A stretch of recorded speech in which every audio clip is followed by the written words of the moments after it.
Welcome back to Seraph of the End Anime Review Part 4. This one is discussing really short arc in the anime. This is Post-Shinjuku arc, covering episodes 12 to 14, and in the manga, 15 to 23. This one was really short. Like a 9-chapter arc adapted for 3 episodes? That's not surprising. Yep. Now, the first episode does not pick up exactly where episode 11 left off. Also, fun fact about episode 12. 12 actually ended the first half of the series. Yeah, ended the first curve of the series. Yeah, why in the world they decided to end with the first episode of this new arc? No idea why Wit Studio did that for, but they did. It's particularly quite weird.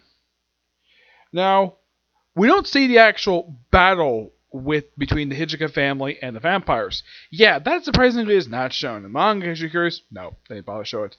Basically, the thing starts up with basically you waking up from his... Well, first we see Sonia going to Girin, basically to figure out what the heck the pill was. Also, it's kind of revealed that she's got feelings for him. Yep. Oh, in case you're curious though, does you find out that she has feelings for him?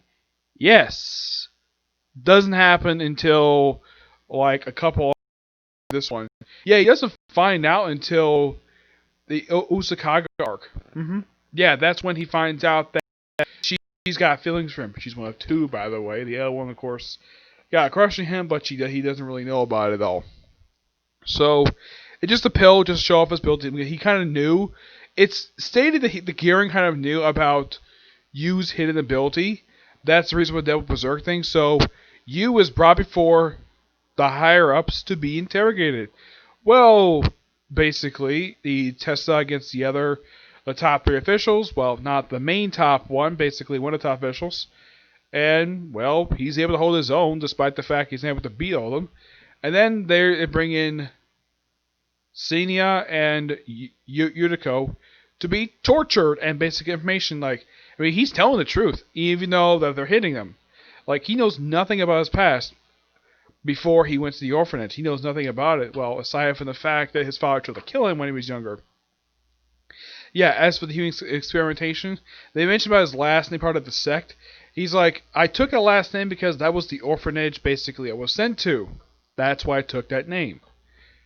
And he says, like, he's not lying. And then, of course, well, then he's like, okay. And then, of course, the guy with the silver hair, who's actually Girin's best friend.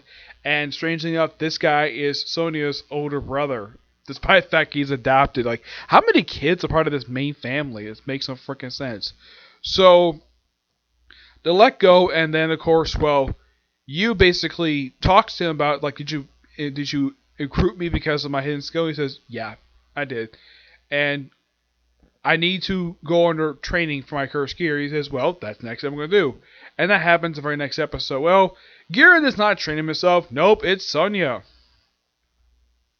Well, they train him basically to activate, like, get more powerful.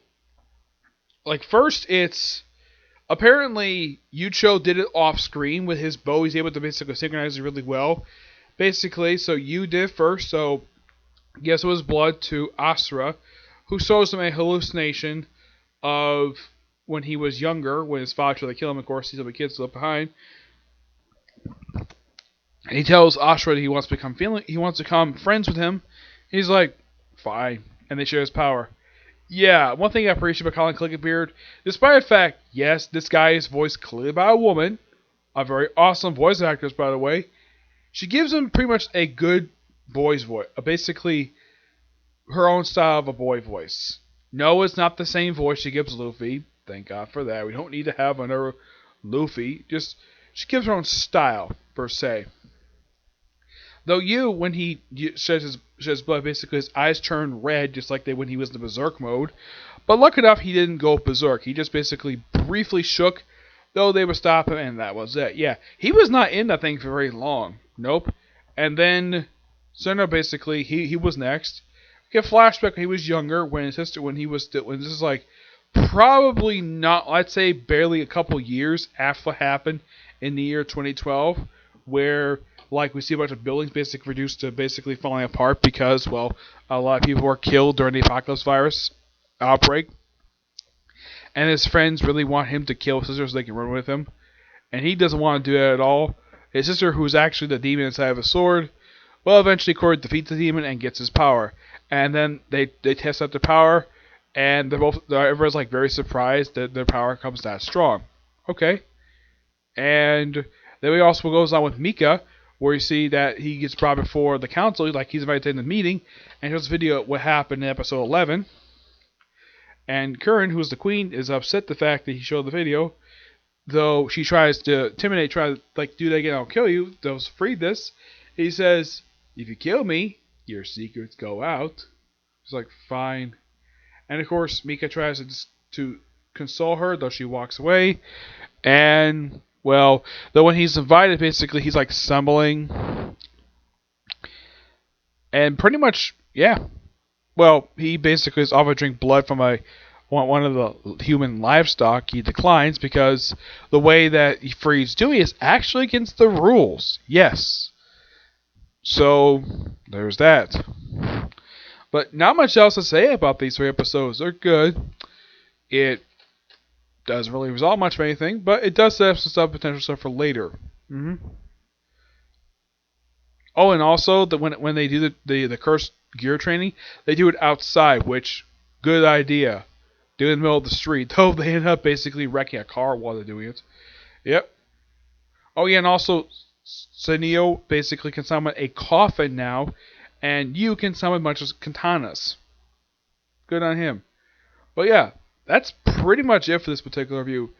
Yeah, so expect to see the next review probably in a few hours per se, because even though yes, the final arc is basically 10 episodes, I'm really hoping to get this done tonight.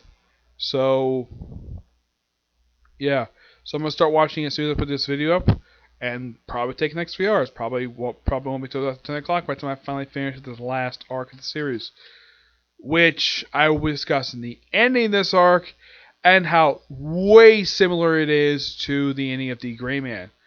I will discuss that when I get to that video. Okay, 2-6 video for part 5 of the series. Bye.